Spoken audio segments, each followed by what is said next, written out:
Kissa tuli jumalauta syömään pulut. Nyt antaa kissa kyytiä jumalauta, kattokaa nyt. Kissa tulee syömään pulut jumalauta, se on kuule hengenlähtö lähellä nyt linnulla.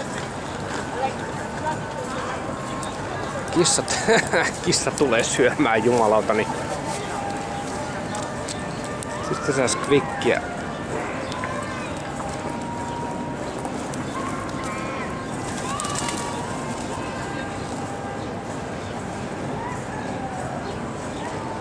No niin. Nyt kävi tällä tavalla, että kissa tuli jumalauta syömään nämä pulut tästä, mitkä tässä pöllöilee paikalla. Ja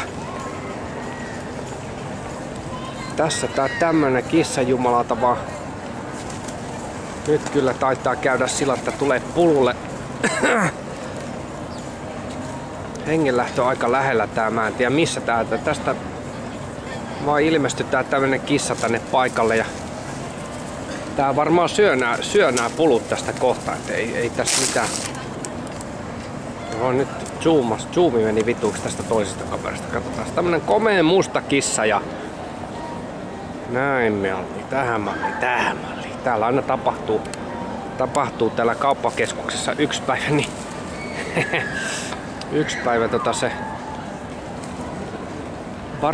laukkuvarasta oli kiinni ottamassa semmonen 20-päinen ihmisjoukko. No niin, nyt kissa. Ihmisjoukko otti laukkuvarasta kiinni ja sitten kävi näin. No niin, ja nyt tää kissa, sinne meni se jo. Noin. Melkoinen epeli tää vaan hyppii tonne kukkaruukkuun ja syö sieltä linnut, se hyppää sieltä ihmisten niskaa varmaan kohta. Se hyppää sieltä ihmisten niskaa ja syö sitten elävältä asiakkaat. Kyllä. Niin, tää on laukkuvaras juttu. Joo, laukkuvarkaan otti ihmiset mukaan, lukien meikäläinen. En saanut kameraa vetästyä taskusta tarpeeksi nopeasti. Sieltä vaan kuului hirveä huuto yksi kerta ja sitten tuolta jostain niinku juoksi semmonen laukkuvaras ja sitten se vaan niinku ihmiset otti sen kiinni, kato kun karterista joku huusi sieltä ja sitten sieltä tuli semmonen ensin juoksi laukkuvaras, sitten tuli tämmönen turvallisuusmies ja sitten tosta kahvilan pöydästä tuolta noin, niin ne ihmiset nousi vaan ylös, ne otti sen jätkän kiinni.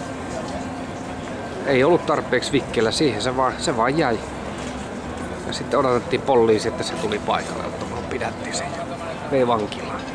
Pääsi pois sormille näpäytyksellä ja 50 € sakolla, niin tapahtuu Espanjassa tämä rangaistus. Rangaistukset ovat kovin lieviä Suomeen verrattuna. Siis missään ei ole niin lieviä rangaistuksia kuin Suomessa, mutta joka tapauksessa. No niin, nyt pistetään kissavideo poikki, täällä ei tapahdu enää mitään.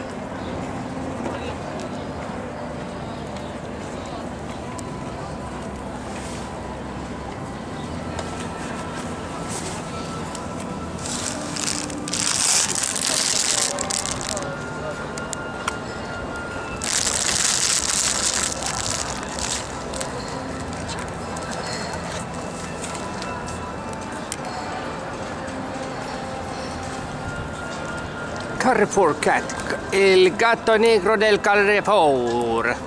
Gato negro del Carrefour in action. Please watch it very carefully, it is very interesting.